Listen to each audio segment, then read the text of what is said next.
Hi, I'm Dr. Nikki Green at Fort Worth Cosmetic and Family Dentistry, and I'm here today to introduce and talk a little bit with my friend and colleague, Dr. Mitch Conditt, who has now set up a practice right next door to me, treating only TMJ disorder and sleep apnea. So, Dr. Conditt, I'm so glad to have you underneath our roof. I know you're really technically next door to us, but one of the things that I like to do in my practice, we've talked about this before, is I really like to be able to treat all my patients' needs under one roof if I can. But I can't be an expert in everything. So tell me a little bit about your expertise and what services you're offering for my patients and maybe even others. Sure. So first off, happy to be here. Love being here.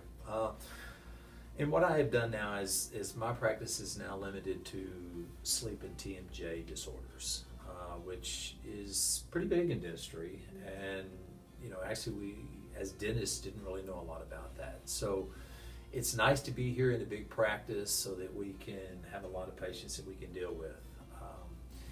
It's easy a lot of times for me, since you're so close, just to walk next door, take a quick look at your patient, see if there's something we can work with them there, and if there's something we feel like we can help them, we can set up an appointment over in our office. So the communication, exactly like you said, the fact that if we can try to take care of everybody and all different ailments and everything that's going on in the dental world and keep them from jumping around from place to place and things like that, it's a lot easier for the patient to be able to do that. So it's a great goal. I'm happy to be here and happy to help you with that. Awesome, and you've been a great resource. If I send a patient to you, kind of what does that look like if you weren't able to come next door, say, and do that consult next door within my practice? What does the consult look like once it gets over here to your side of the office?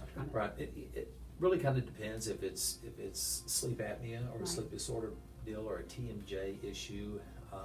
It's a TMJ issue. A lot of times it depends on how much they're in pain. Sometimes it's just going to be bringing in for a quick consult just to talk a little bit, see what they're doing.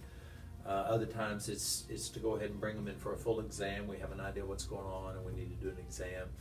Same thing with sleep. If they know they have sleep apnea and they've been tested, that's one thing. If they don't know anything about it, they're just wanting a little bit of information, sometimes we just bring them in for a consult and sit down and just talk to them for a few minutes. Awesome. I think that's really what patients have really appreciated. I know I've gotten a lot of great feedback from my patients that they appreciate the time you spend with them, and you've even provided a little pain relief for some of my employees. So I certainly appreciate that. I've got happier employees because you're around. Happy to do it. Thanks, Dr. Conditt. Thank you.